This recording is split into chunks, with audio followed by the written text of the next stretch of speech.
Livro 7º, Capítulo 1. A Ideia de Deus. Já havia morrido minha adolescência má e nefanda. Entrava na juventude, e quanto mais crescia em idade, mais vergonhosa se tornava minha vaidade, a ponto de não poder imaginar uma substância além da que se pode perceber com os olhos. Desde que comecei a receber as lições da sabedoria, não mais te imaginava, meu Deus, sob a forma de um corpo humano. Sempre fugi dessa ideia, e me alegrava encontrar essa doutrina na fé de nossa mãe espiritual, a Igreja Católica, mas não me ocorria outro modo de te imaginar. E sendo eu homem, e que homem, esforçava-me para imaginar a ti, o sumo, o único e verdadeiro Deus. Com toda a minha alma eu te julgava incorruptível, inviolável e imutável, mesmo não sabendo de onde, nem como me vinha esta certeza. Eu via com clareza e tinha como certo que o incorruptível é melhor do que o corruptível. Sem hesitar, colocava o que não pode ser vencido acima do que o pode ser, e o que não sofre mudança parecia-me melhor do que é suscetível a mudanças. Meu coração clamava violentamente contra todos os meus fantasmas. Esforçava-me por afugentar com um só golpe o redemoinho de imagens imundas que voluteavam ao meu redor.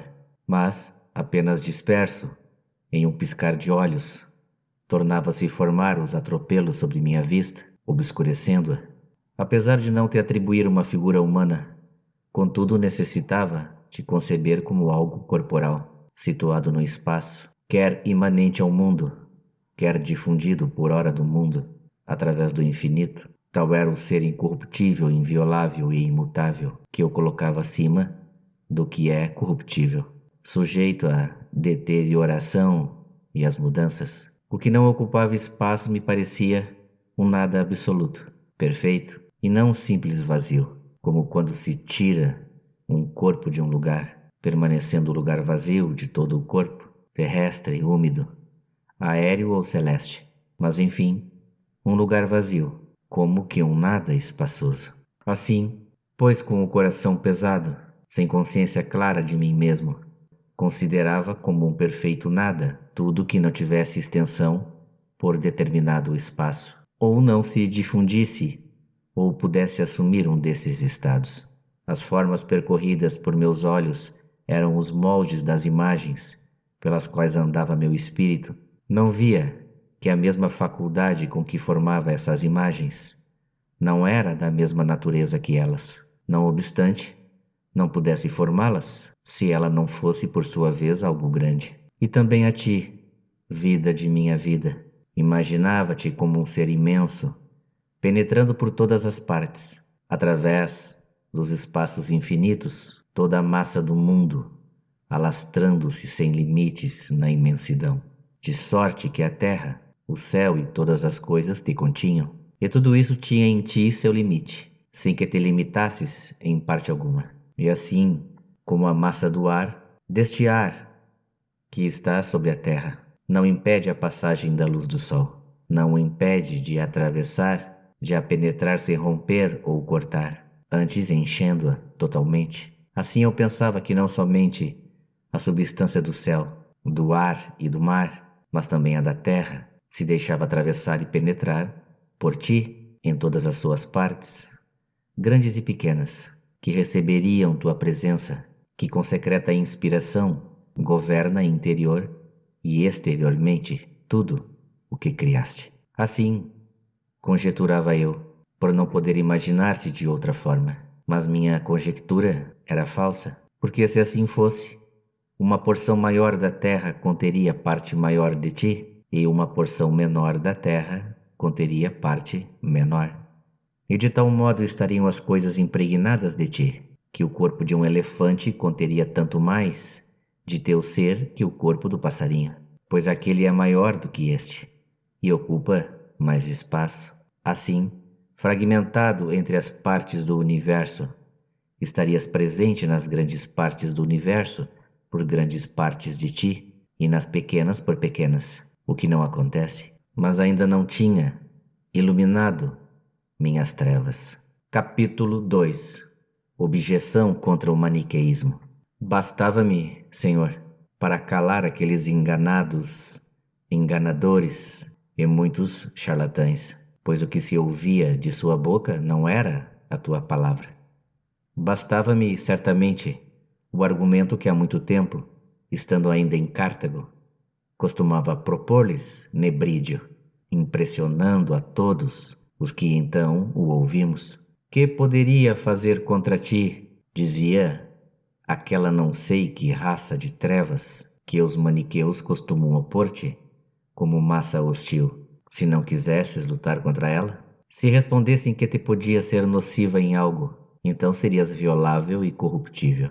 Se dissessem que não te podia prejudicar nada, não haveria razão para a luta. Luta essa em que uma parte de ti mesmo, um de teus membros, produto de tua própria substância, se misturava às forças adversas, a naturezas não criadas por ti, assim se corromperia, degradando-se a ponto de mudar sua felicidade em miséria e de necessitar de auxílio para se libertar e purificar. E essa parte de ti seria a alma que teu verbo devia salvar da escravidão, ele que é livre de impurezas, ele que é imaculado da corrupção, ele que é intacto, sem ser corruptível, sendo feito de uma só e mesma substância. E assim se declaram incorruptível tudo o que és, isto é, a substância que te forma. Todas essas proposições são erros execráveis, e se eles te consideram corruptível, essa mesma afirmação também é falsa. É abominável logo à primeira vista. Bastava-me, pois, este argumento contra aqueles que eu queria expulsar de vez de meu peito angustiado. De fato, sentindo e dizendo tais coisas de ti, não tinham outra saída, senão um horrível sacrilégio de coração e de língua. Capítulo 3. Deus e o mal. Mas eu, mesmo quando afirmava e acreditava firmemente que és incorruptível, inalterável, absolutamente imutável, Senhor meu, Deus verdadeiro, que não só criaste nossas almas e nossos corpos, e não somente nossas almas e corpos, mas todas as criaturas e todas as coisas. Todavia, faltava-me ainda uma explicação. A solução do problema da causa do mal, qualquer que ela fosse, estava certo de que deveria buscá-la onde não me visse obrigado por sua causa a julgar mutável a um Deus imutável, porque isso seria transformar-me no mal que procurava. Por isso, buscava com segurança, certo de que era falsidade o que diziam os maniqueus. Deles fugia com toda a alma, porque via suas indagações sobre a origem do mal cheias de malícia, preferindo crer que tua substância era passível de sofrer o mal, do que a deles ser susceptível de o cometer. Esforçava-me por compreender a tese que ouvira professar, de que o livre-arbítrio da vontade é a causa de praticarmos o mal, e de teu reto juízo é a causa do mal que padecemos. Mas era incapaz de entendê-lo com clareza, e esforçando-me por afastar desse abismo os olhos do meu espírito, nele me precipitava de novo, e tentando reiteradamente fugir dele, sempre voltava a recair.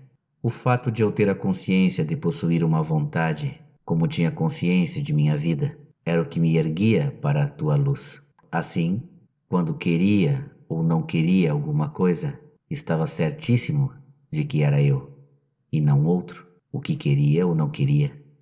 E então me convencia de que ali estava a causa do meu pecado.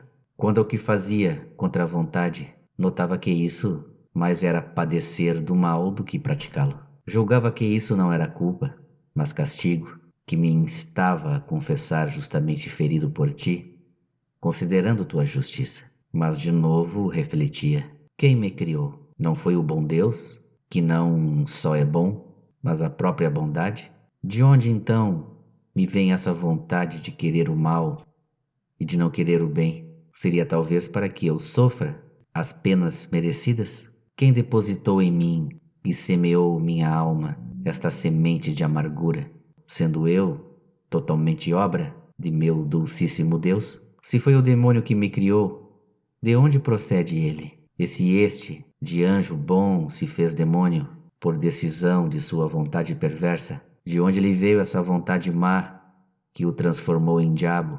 tendo ele sido criado anjo por um Criador boníssimo?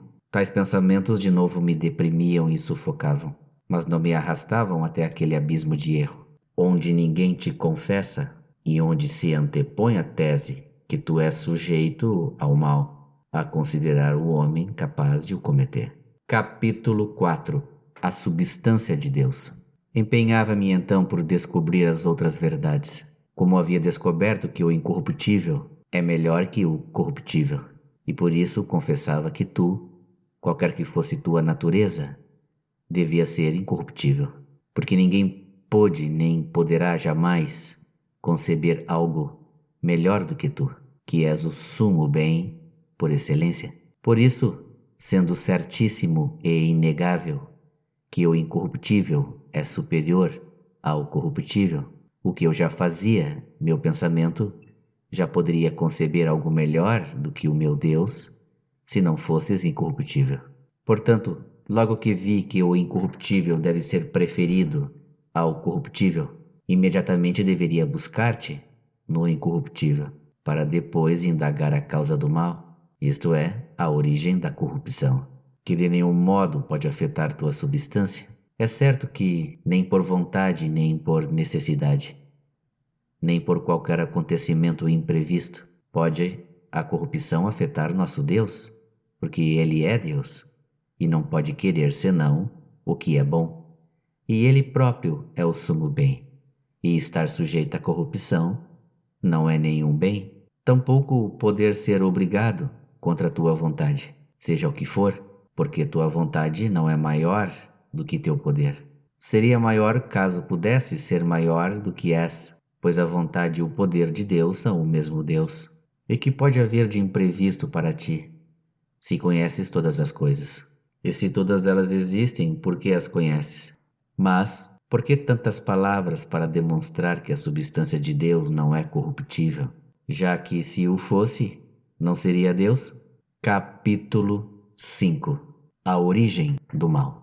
Eu buscava a origem do mal, mas de modo errôneo, e não vi o erro que havia em meu modo de buscá-la. Desfilava diante dos olhos de minha alma toda a criação, tanto que podemos ver, como a terra, o mar, o ar, as estrelas, as árvores e os animais, como o que não podemos ver, como o firmamento e todos os anjos e seres espirituais. Estes, porém, como se também fossem corpóreos, colocados em minha imaginação e em seus respectivos lugares. Fiz de tua criação uma espécie de massa imensa, diferenciada em diversos gêneros de corpos, uns corpos verdadeiros e espíritos que eu imaginava como corpos. E eu a imaginava não tão imensa quanto ela era realmente, o que seria impossível, mas quanto me agradava, embora limitada por todos os lados. E a ti, Senhor, como a um ser que a rodeava e penetrava por todas as partes, infinito em todas as direções, como se fosses um mar incomensurável que tivesse dentro de si uma esponja tão grande quanto possível, limitada e toda embebida em todas as suas partes desse imenso mar. Assim é que eu concebia a tua criação finita, cheia de ti, infinito, e dizia: eis aqui Deus, e eis aqui as coisas que Deus criou. Deus é bom, imenso e infinitamente mais excelente que suas criaturas. E como é bom, fez boas todas as coisas. E vede como as abraça e penetra. Onde está, pois, o mal? De onde e por onde conseguiu penetrar no mundo? Qual é a sua raiz e sua semente? E se tememos em vão, o próprio temor já é certamente um mal que atormenta e espicaça, sem motivo, o nosso coração. E tanto mais grave quanto é certo que não há razão para temer, portanto, ou o mal que tememos existe, ou o próprio temor é o mal. De onde, pois, procede o mal, se Deus, que é bom, fez boas todas as coisas, bem superior a todos os bens, o bem supremo, criou sem dúvida bens menores do que ele? De onde, pois, vem o mal? Acaso a matéria de que se serviu para a criação era corrompida? E ao dar-lhe forma e organização, deixou nela algo que não converteu em bem? E por que isto? Acaso, sendo onipotente, não podia mudá-la, transformá-la toda, para que não restasse nela semente do mal? Enfim, por que se utilizou dessa matéria para criar? Por que sua onipotência não a aniquilou totalmente? Poderia ela existir contra sua vontade? E se é eterna, por que deixou-a existir por tanto tempo no infinito do passado, resolvendo tão tarde servir-se dela para fazer alguma coisa? Ou já que quis fazer de súbito alguma coisa, sendo onipotente, não poderia suprimir a matéria, ficando ele só, bem total, verdadeiro, sumo e infinito? E se não era conveniente que, sendo bom, não criasse nem produzisse bem algum, por que não destruiu e aniquilou essa matéria má, criando outra que fosse boa e com a qual plasmar toda a criação? Por que ele não seria onipotente, se não pudesse criar algum bem sem a ajuda dessa matéria que não havia criado?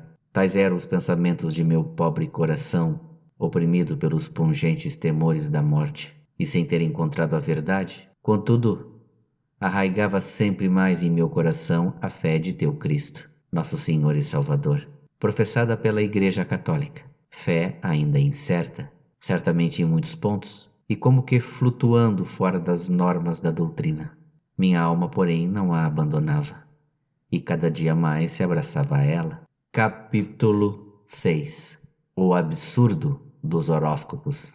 Também já havia rechaçado as enganosas predições e ímpios delírios dos astrólogos. Ainda por isso, meu Deus, quero confessar-te tuas misericórdias desde o mais íntimo de minha alma. Foste tu, e só tu, pois, quem pode afastar-nos da morte e do erro, senão a vida que desconhece a morte, a sabedoria que ilumina as pobres inteligências sem precisar de outra luz, e que governa o mundo até as folhas que tremulam nas árvores.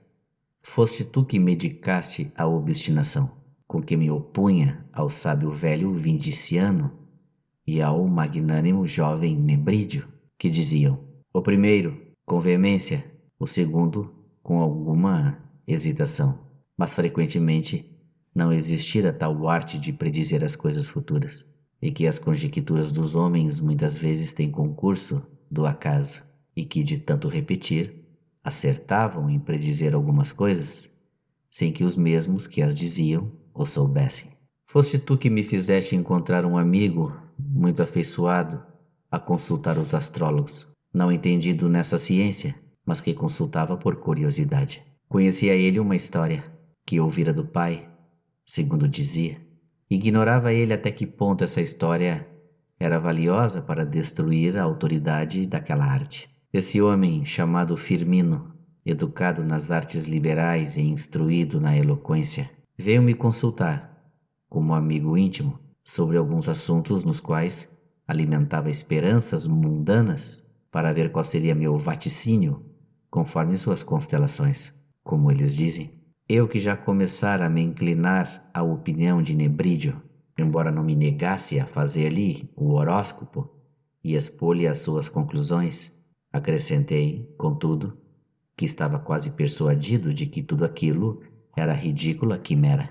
Então, ele me contou que seu pai tinha grande interesse na leitura de tais livros e que tivera um amigo igualmente apaixonado. Conversando sobre a matéria, empolgaram-se cada vez mais no estudo daquelas tolices e chegaram ao ponto de observar os momentos do nascimento até dos animais domésticos, notando a posição das estrelas, a fim de coligir dados experimentais daquela pseudo-arte. Firmino me relatava ter ouvido o pai contar que, estando sua mãe para dar à luz, também estava grávida uma serva daquele amigo de seu pai, coisa que não poderia passar despercebida a seu senhor, que cuidava com extrema diligência e precisão de conhecer até o parto das cadelas. E sucedeu que, contando com maior esmero os dias, horas e suas menores parcelas da esposa e da escrava, ambas as mulheres deram à luz no mesmo momento, o que os obrigou a fazer, até em seus menores detalhes,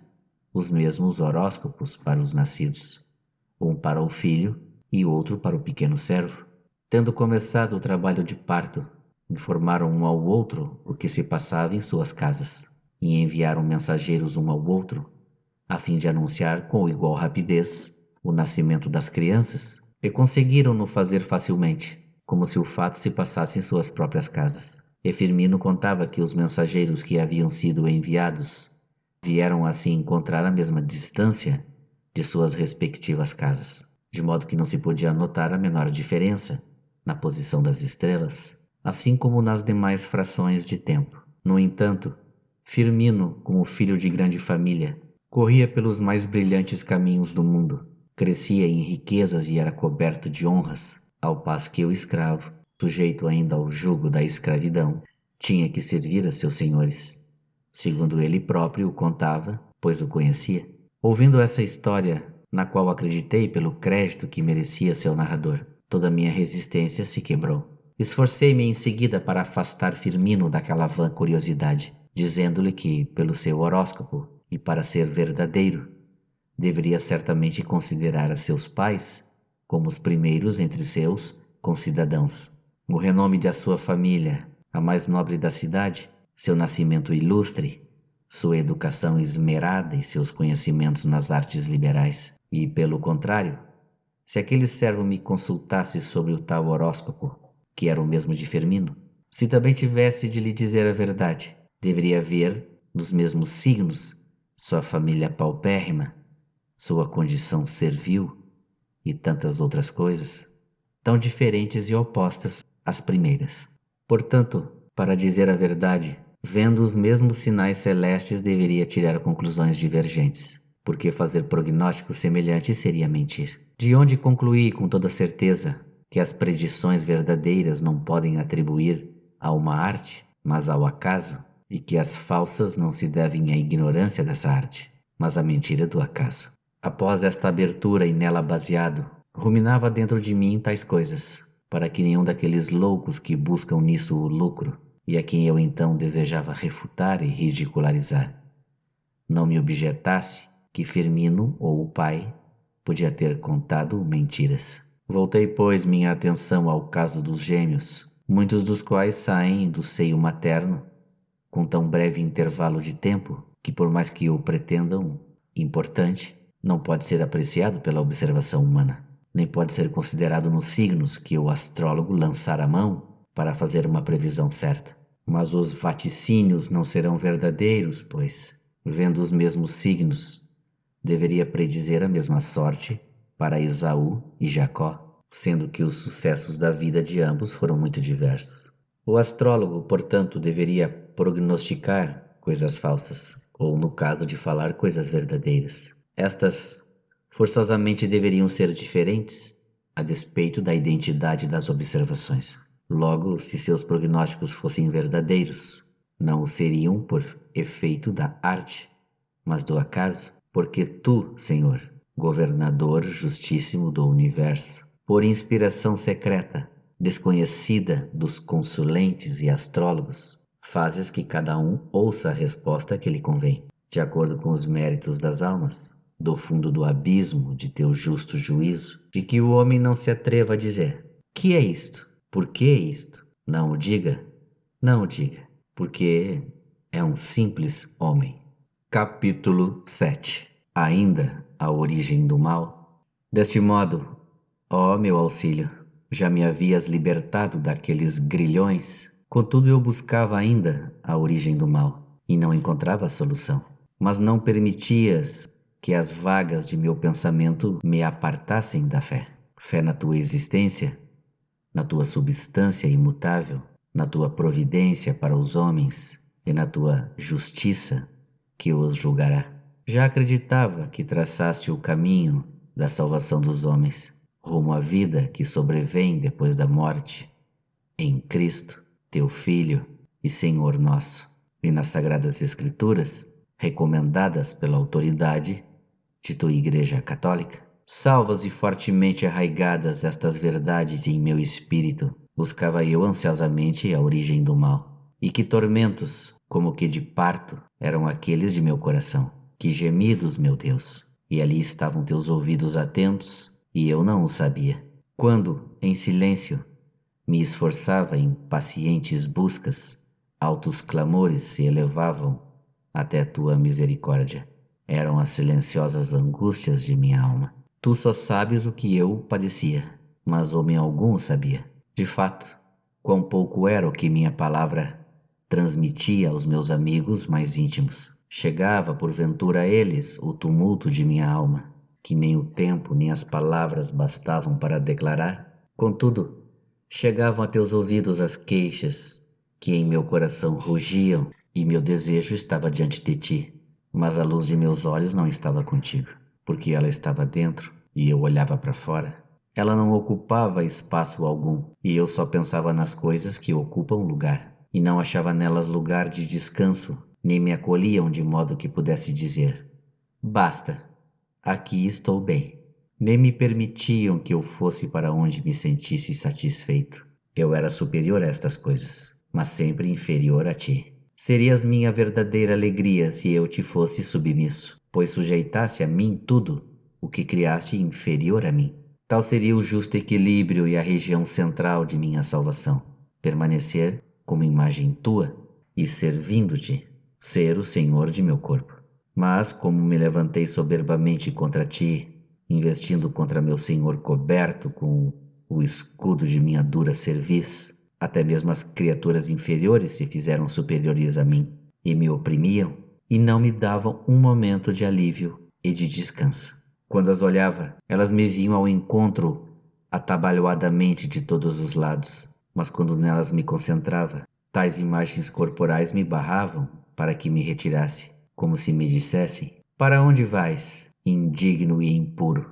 E estas recobravam forças com a minha chaga, porque humilhaste o soberbo como a um homem ferido. Minha presunção me separava de ti, e meu rosto de tão inchado fechava meus olhos. Capítulo 8. A piedade de Deus. Mas tu, Senhor, permaneces eternamente, e não te iras eternamente contra nós, porque te compadeceste da terra e do pó, e foi de teu agrado corrigir minhas deformidades. Tu me aguilhoavas com estímulos interiores, para que estivesse impaciente, até que por uma visão interior te tornasses para mim uma certeza. O inchaço de meu orgulho baixava, graças à mão secreta de tua medicina. A vista de minha alma, perturbada e obscurecida, ia sarando dia a dia, graças ao colírio das dores salutares. Capítulo 9. Agostinho e o neoplatonismo. Primeiramente, querendo tu mostrar-me como resistes aos soberbos e das tua graça aos humildes, e com quanta misericórdia ensinaste aos homens o caminho da humildade, por se ter feito carne teu verbo e ter habitado entre os homens, me fizeste chegar às mãos por meio de um homem inchado de monstruoso orgulho alguns livros dos platônicos, traduzidos do grego para o latim. Neles eu li, não com estas palavras, mas substancialmente o mesmo e expresso com muitos e diversos argumentos, que no princípio era o Verbo, e o Verbo estava com Deus, e o Verbo era Deus. Este estava desde o princípio em Deus. Todas as coisas foram feitas por ele, e sem ele nada foi feito do que foi feito. O que foi feito é vida nele, e a vida era a luz dos homens, e a luz brilha nas trevas, mas as trevas não a compreenderam. Diziam também que a alma do homem, embora dê testemunho da luz, não é a luz, mas o Verbo de Deus. Deus é a verdadeira luz, que ilumina todo o homem que vem a este mundo, e que neste mundo estava, e que o mundo é criatura sua, e que o mundo não o conheceu, e que ele veio para sua morada, e que os seus não o receberam, e que a quantos o receberam deu o poder de se fazerem filhos de Deus, desde que acreditem em seu nome. Isto não o li nesses livros. Também neles li que o Verbo, Deus, não nasceu da carne nem do sangue, nem da vontade do varão, mas de Deus, mas que o Verbo se fez carne e habitou entre nós. Isso não o li naqueles livros. Igualmente achei nesses livros dito de diversos e múltiplos modos que o Filho consubstancial ao Pai não considerou usurpação ser igual a Deus, porque o é por natureza. Não dizem, porém, que se aniquilou a si mesmo, tomando a forma de escravo, que se fez semelhante aos homens, sendo julgado o homem por seu exterior, e que se humilhou, fazendo-se obediente até a morte, e morte de cruz. pelo que Deus o ressuscitou entre os mortos. Ele deu um nome acima de todo nome, para que ao nome de Jesus se dobrem todos os joelhos no céu, na terra e no inferno, e toda língua confesse que o Senhor Jesus está na glória de Deus Pai. Nele se diz também que antes e sobre todos os tempos, teu Filho único permanece imutável, eterno consigo, e que de sua plenitude recebem as almas para sua bem-aventurança e que, para serem sábias, são renovadas, participando da sabedoria que permanece em si mesma. Mas não se encontra escrito ali que morreu, no tempo marcado, pelos ímpios, e que não perdoaste a teu Filho único, mas que o entregaste por todos nós. Porque escondeste estas coisas aos sábios e as revelastes aos humildes, a fim de que os atribulados e sobrecarregados viessem a ele, para que os reconfortasse, porque ele é manso e humilde de coração. Dirige os pequenos na justiça e ensina aos mansos seu caminho, vendo nossa humildade e nosso trabalho, e perdoando todos os nossos pecados. Mas aqueles que, erguendo-se sobre uma doutrina, digamos, mais sublime, não ouvem ao que lhes diz: aprendei de mim que sou manso e humilde de coração, e encontrareis descanso para vossas almas. E ainda que conheçam a Deus, não o glorificam como Deus, nem lhe dão graças, mas se desvanecem em seus pensamentos, e seu coração insensato se obscurece. E dizendo que são sábios, se tornam estultos. E por isso lia também nesses livros que a glória de tua natureza incorruptível havia sido transformada em ídolos e simulacros de todo tipo, à semelhança da imagem do homem corruptível, das aves, dos quadrúpedes e serpentes. Isto é, naquele alimento do Egito, pelo qual Esaú perdeu sua primogenitura. Israel, teu povo primogênito, voltando o coração para o Egito, honrou em teu lugar a cabeça de um quadrúpede, curvando tua imagem, isto é, a própria alma, diante da imagem de um bezerro comendo feno. É o que encontrei nesses livros, mas delas não me alimentei, porque agradou-te, Senhor, tirar de Jacó o opróbrio de sua inferioridade, para que o maior servisse ao menor, chamando os gentios para a tua herança. Também eu vinha dentre os gentios para ti, e interessei-me pelo ouro que por tua vontade teu povo trouxera do Egito, pois era teu onde quer que estivesse. E disseste aos atenienses, por boca de teu apóstolo, que em ti vivemos, nos movemos e temos nosso ser, como algum deles o disseram.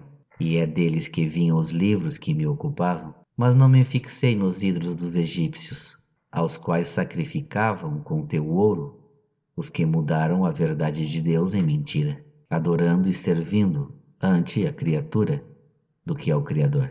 Capítulo 10. A descoberta de Deus.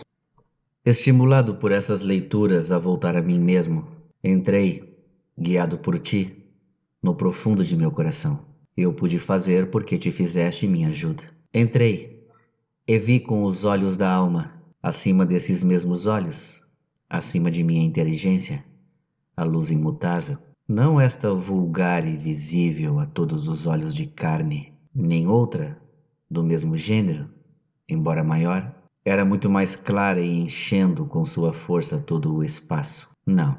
Não era esta luz, mas uma luz diferente de todas estas. Ela não estava sobre meu espírito como o azeite sobre a água, como o céu sobre a terra, mas estava acima de mim porque me criou. Eu lhe era inferior por ter sido criado por ela. Quem conhece a verdade conhece a luz, e quem a conhece, conhece a eternidade. O amor a conhece. Ó eterna verdade, amor verdadeiro, amada eternidade, tu és meu Deus. Por ti suspiro dia e noite. Quando te conheci pela primeira vez, ergueste-me para me fazer ver que havia algo para ser visto, mas que eu ainda era incapaz de ver. E deslumbraste a fraqueza de minha vista com o fulgor do teu brilho, e eu estremeci de amor e temor. Pareceu-me estar longe de ti, numa região desconhecida, como se ouvir a tua voz do alto. Sou o pão dos fortes, cresce e comer-me-ás.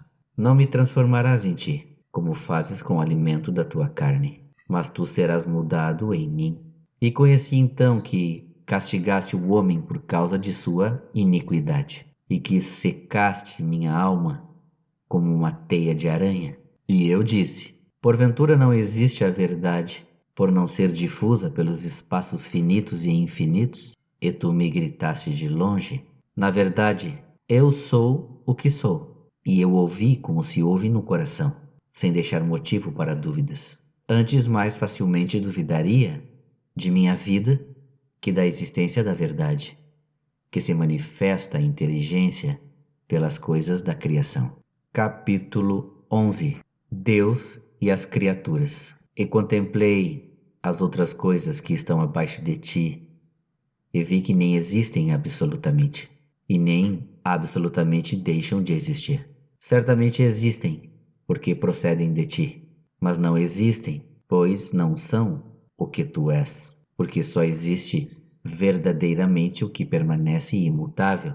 Com isso, para mim, é bom apegar-me a Deus, porque se não permanecer nele, tampouco poderei permanecer em mim. Ele, porém, permanecendo em si, renova todas as coisas, e tu és o meu Senhor, porque não necessitas de meus bens. Capítulo 12. O mal e o bem da criação. Também pode entender que são boas as coisas que se corrompem. Se fossem sumamente boas, não poderiam se corromper, como tampouco poderiam se não fossem boas de algum modo. Com efeito, se fossem sumamente boas, seriam incorruptíveis, e se não tivessem nenhuma bondade, nada haveria nelas que se pudesse corromper, porque a corrupção é um mal e não poderia ser nociva se não diminuísse o bem real. Logo, ou a corrupção é inofensiva, o que é impossível, ou, o que é certo, tudo que se corrompe é privado de algum bem. E assim, se algo for privado de todo o bem, deixará totalmente de existir. E se algo subsistisse sem já poder ser corrompido, seria ainda melhor, porque permaneceria incorruptível. E haverá maior absurdo do que afirmar que uma coisa se torna melhor pela perda de todo o bem? Logo, ser privado de todo o bem é o nada absoluto. De onde se segue que, enquanto as coisas existem, elas são boas. Portanto, tudo que existe é bom, e o mal, cuja origem eu procurava, não é uma substância, porque se o fosse, seria um bem.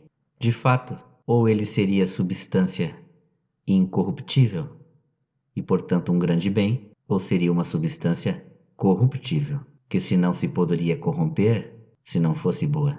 Vi, pois, e foi para mim evidente, que tu eras o autor de todos os bens, e que não há em absoluto substância alguma que não tenha sido criada por ti, e como não as fizestes todas iguais, todas as coisas existem, porque cada uma por si é boa, e todas juntas muito boas, porque nosso Deus fez todas as coisas muito boas. Capítulo 13. Os louvores da criação. E para ti, Senhor, não existe absolutamente o mal, e nem para a universalidade da tua criação, porque nada existe fora dela, capaz de romper ou de corromper a ordem que tu lhe impuseste. Todavia, em algumas de suas partes, determinados elementos não se harmonizam com outros, e estes são considerados maus. Mas, como esses mesmos elementos combinam com outros, são da mesma forma bons, e bons em si mesmos. E mesmo esses elementos que não concordam entre si, se harmonizam com a parte inferior das criaturas que chamamos terra, com o céu cheio de nuvens e de ventos, como lhe é conveniente. Longe de mim dizer, oxalá não existissem estas coisas, embora, considerando-as separadamente, eu as desejasse melhores. Somente o fato de existirem deveria bastar para eu te louvar, porque eu proclamo os dragões da terra e todos os abismos, o fogo, o granizo, a neve, o vento da tempestade, que executam tuas ordens, os montes e todas as colinas, as árvores frutíferas e todos os cedros, as feras e todos os gados, os répteis e todas as aves, os reis da terra e todos os povos, os príncipes e todos os juízes da terra, os jovens e as virgens, os anciões e as crianças, todos louvam teu nome. Mas como também do alto dos céus é louvado, que seja louvado o nosso Deus, lá no alto por todos os teus anjos, todas as potestades, o sol e a lua, todas as estrelas e a luz, os céus dos céus e as águas que estão sobre os céus, glorificam teu nome. Eu já não desejava nada melhor, porque, considerando o todo, os elementos superiores me pareciam, sem dúvida, melhores que os inferiores, mas um julgamento mais sadio me fazia considerar o todo melhor que os elementos superiores tomados à parte. Capítulo 14. Recapitulação. Não tem juízo sadio nos que se desagradam com alguma parte de tua criação, como acontecia comigo quando me desagradavam tantas de tuas obras. Mas como minha alma não se atrevia a desgostar do meu Deus, não queria considerar como obra tua o que lhe desagradava. Por isso fora atrás da teoria das duas substâncias, na qual não achava descanso, e repetia coisas alheias, desembaraçando-me desses erros. Imaginara para si um Deus que se difundia pelos espaços infinitos, e julgando que eras tu, colocou-o em seu coração, e de novo se tornou o templo de seu ídolo, coisa abominável a teus olhos. Mas depois que afagaste minha cabeça, sem que eu o percebesse, e fechaste meus olhos para que não vissem a vaidade, desprendi-me um pouco de mim mesmo, e minha loucura adormeceu profundamente. Quando despertei em teus braços, vi que eras infinito, não daquele modo, e esta visão não procedia da carne. Capítulo 15. Deus e a criação. Contemplei depois as outras coisas, e vi que deviam a ti sua existência, e que todas estão contidas em ti, não como em um lugar material, mas de modo diferente. Conservas todas elas em tua verdade, sustentadas na tua mão. Todas as coisas são verdadeiras enquanto existem, e só é falso que julgamos existir, mas não existe. Também vi que cada coisa adapta-se, não só a seus lugares, mas também a seus tempos, e que tu, que és o único eterno, não começaste a agir depois de infinitos espaços de tempos, porque todos os espaços de tempo, passados ou futuros, não teriam passado nem viriam se tu não agistes e não fosses permanente. Capítulo 16. Onde está o mal? Entendi por experiência que não é de admirar que o pão seja enjoativo ao paladar enfermo, mesmo tão agradável para o paladar sadio, e que os olhos enfermos considerem odiosa a luz, que para os límpidos é tão cara. Se tua justiça desagrada aos maus, muito mais desagradam a víbora e o caruncho, que criaste bons e adaptados, a parte inferior da tua criação, com a qual também os maus se assemelham, tanto mais quanto mais diferem de ti, assim como os justos se assemelham às partes superiores do mundo, na medida em que se assemelham a ti.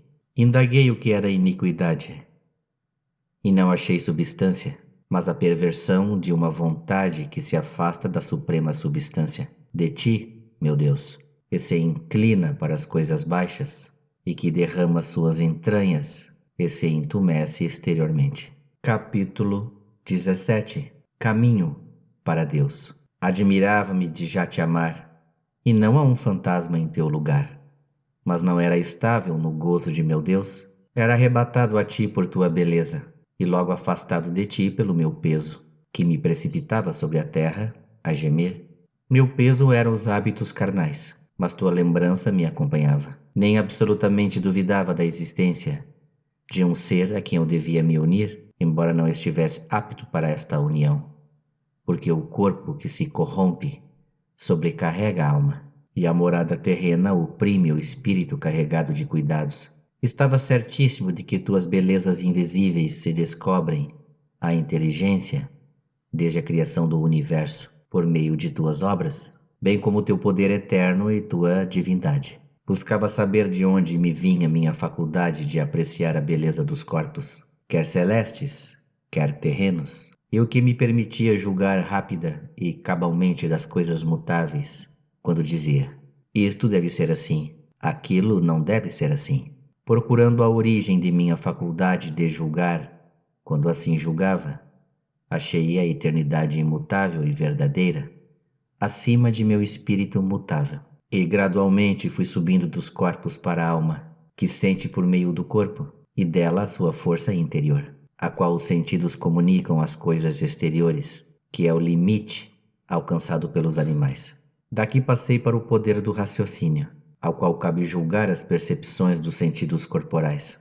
Por sua vez, julgando-se sujeitos a mudanças, levantou-se até sua própria inteligência e afastou o pensamento de suas cogitações habituais. Livrou-se da multidão de fantasmas contraditórios para descobrir que luz a inundava, quando, sem nenhuma dúvida, afirmava que o imutável deve ser preferido ao mutável, e também de onde lhe vinha o conhecimento do próprio imutável, porque se não tivesse dele alguma noção, nunca o preferiria ao mutável com tanta certeza. E finalmente chegou aquele que é um único lampejo. Foi então que tuas perfeições invisíveis se manifestaram à minha inteligência por meio de tuas obras, mas não pude fixar nelas meu olhar. Minha fraqueza se recobrou e voltei a meus hábitos, não levando comigo senão uma lembrança amorosa e, por assim dizer, o desejo do perfume do alimento saboroso que eu ainda não podia comer. Capítulo 18. A senda da humildade. Buscava um meio que me desse força necessária para gozar de ti, e não a encontrei enquanto não me abracei ao mediador entre Deus e os homens, o homem Cristo Jesus, que está sobre todas as coisas, Deus bendito por todos os séculos, que chama e diz: eu sou o caminho, a verdade e a vida. Ele une o alimento à carne, alimento que eu não tinha forças para tomar, porque o Verbo se fez carne para que tua sabedoria, pela qual criaste todas as coisas, fosse o leite de nossa infância. Não tendo humildade, eu não possuía Jesus, o Deus da humildade, e não atinava o que nos poderia ensinar sua fraqueza, porque teu Verbo, verdade eterna, dominando as criaturas mais sublimes da tua criação, levanta a si as que se lhe sujeitam, e nas partes inferiores construiu para si, com o nosso lodo, uma humilde morada.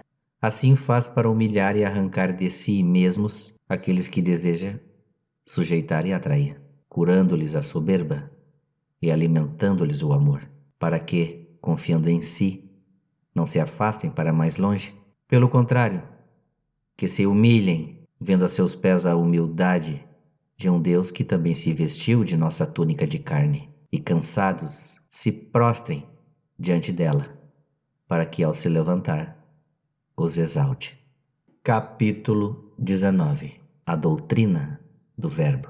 Mas eu então julgava de outro modo. Considerava meu Senhor Jesus Cristo apenas um homem de extraordinária sabedoria, a quem ninguém poderia igualar, sobretudo seu miraculoso nascimento de uma virgem, que nos ensina a desprezar os bens temporais para adquirir a imortalidade. Parece-me ter merecido, por decreto da providência divina, uma soberana autoridade para ensinar os homens, mas nem suspeitava o mistério que se encerra nestas palavras: o Verbo se fez carne.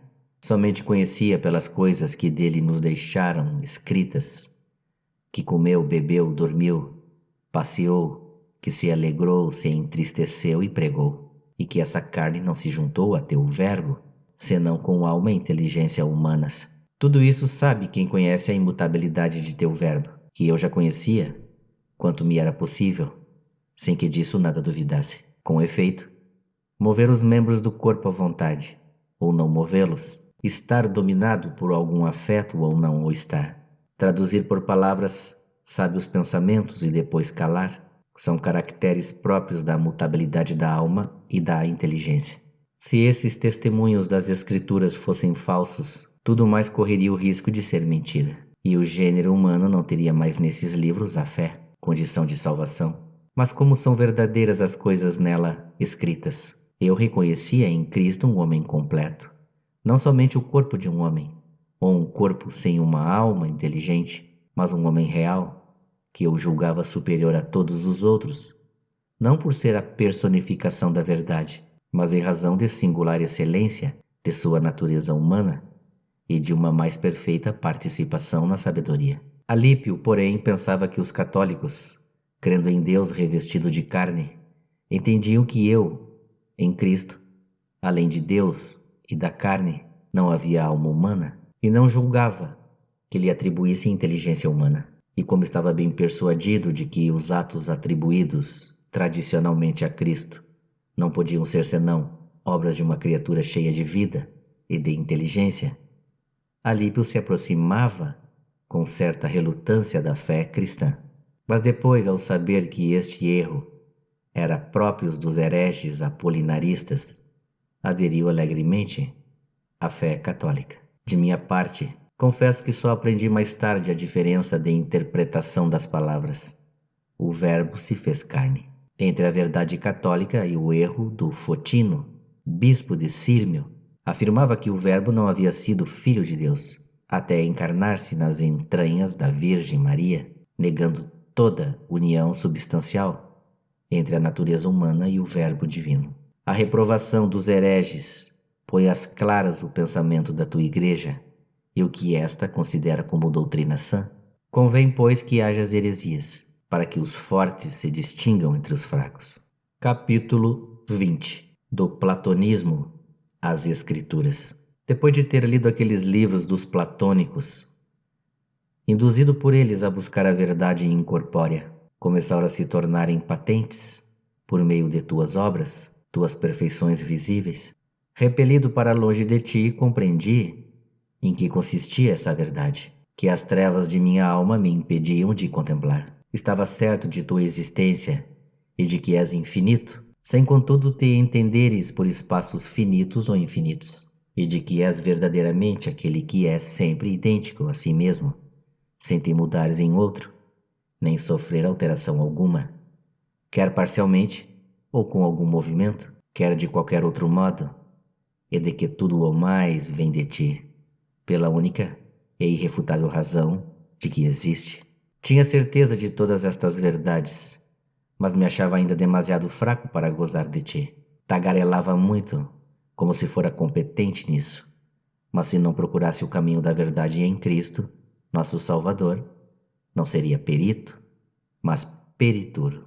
Já começava a querer parecer sábio, cheio de meu castigo, e não chorava, mas orgulhava-me com a ciência. Onde estava aquela caridade erigida sobre o alicerce da humildade, que é Cristo Jesus? Ou talvez me a ensinariam aqueles livros? Creio que quiseste que com eles me encontrasse antes de meditar nas tuas escrituras, para que fixassem em minha memória os afetos que nela experimentei. Depois, quando encontrasse em teus livros a paz do coração, sarada com tuas mãos as feridas de minha alma, pudesse discernir e perceber a diferença entre presunção e humildade, entre os que veem para onde se deve ir e não veem por onde se vai, nem o caminho que conduz à pátria bem-aventurada, não só para contemplá-la, mas também para habitá-la. Porém, se me tivesse instruído em tuas sagradas letras e em sua intimidade tivesse experimentado na doçura, para depois conhecer os livros dos platônicos, talvez eles me arrancassem dos sólidos fundamentos da piedade, ou se eu tivesse persistido nos sentimentos salutares, nelas hauridos, talvez julgasse que só por esses livros se poderia chegar ao mesmo proveito espiritual. Capítulo 21. A verdade das Escrituras. Por isso lancei-me avidamente sobre as veneráveis Escrituras inspiradas por teu Espírito, sobretudo ao do apóstolo Paulo, e desvaneceram em mim aquelas dificuldades nas quais julguei descobrir contradições entre ele e seu texto, em desacordo com os testemunhos da lei e dos profetas. Compreendi a unidade daqueles castos escritos e aprendi a me alegrar com tremor. Comecei a lê-los e compreendi que tudo de verdadeiro que lera nos tratados dos neoplatônicos se encontrava ali, mas com o aval da tua graça, para que aquele que vê não se glorie, como se não houvesse recebido não só o que vê, mas também a faculdade de ver. Com efeito, que tem ele que não tenha recebido, e tu, que és imutável, não só o alertas para que te veja, mas também para que seja curado, para te possuir. Aquele que está muito longe de te ver, tome contudo o caminho para chegar a ti, para te ver e te possuir. Porque, embora o homem se deleite com a lei de Deus, segundo o homem interior, que fará dessa outra lei que luta em seus membros contra a lei de seu espírito, e que o prende sob a lei do pecado, impressa em seus membros, porque tu és justo, Senhor. Nós, porém, pecamos, cometemos iniquidades, procedemos como ímpios, e tua mão se fez pesada sobre nós. E é com justiça que fomos entregues ao pecador antigo, ao príncipe da morte, porque ele persuadiu nossa vontade a se conformar à sua, que não quis persistir com tua verdade. Que fará esse homem infeliz? Quem o livrará desse corpo de morte, senão tua graça por Jesus Cristo, nosso Senhor, a quem tu geraste coeterno e criaste no princípio de teus caminhos. Ele, em quem o príncipe deste mundo não achou nada que merecesse a morte, e a quem contudo matou, com o que foi anulada a sentença que havia contra nós. Nada disso dizem os livros platônicos, nem tem naquelas páginas esse sentimento de piedade, as lágrimas da confissão, este teu sacrifício, a alma batida, esse coração contrito e humilhado, nem a salvação de teu povo, nem a cidade prometida, nem o penhor do Espírito Santo, nem o cálice de nossa redenção. Nos livros platônicos ninguém canta: minha alma não estará sujeita a Deus, porque dele procede minha salvação, pois é meu Deus e meu amparo, do qual não mais me apartarei. Ninguém ali ouve o convite: vinde a mim os que sofreis. Desdenho teus ensinamentos, porque és manso e humilde de coração, porque escondeste estas coisas dos sábios e doutos e as revelaste aos pequeninos. Uma coisa é ver de um monte agreste a pátria da paz, e não encontrar o caminho que conduz a ela, e fatigar-se debalde por lugares inacessíveis, entre ataques e emboscadas dos desertores fugitivos, com seu chefe, o leão e o dragão. E outra coisa é conhecer o caminho que conduz até lá, defendido pelos cuidados do Imperador Celeste, e onde não roubam os desertores da milícia do céu, pois eles o evitam como um suplício. Esses pensamentos penetravam-me as entranhas de modo maravilhoso, quando eu lia o menor de teus apóstolos. Considerava tuas obras e enchia-me de assombro. Bem, pessoal, chegamos ao final do 7º livro. Espero que tenham gostado. Aguardo vocês no próximo vídeo, onde estarei dando a continuidade, ok? Um abraço a todos. Fiquem com Deus.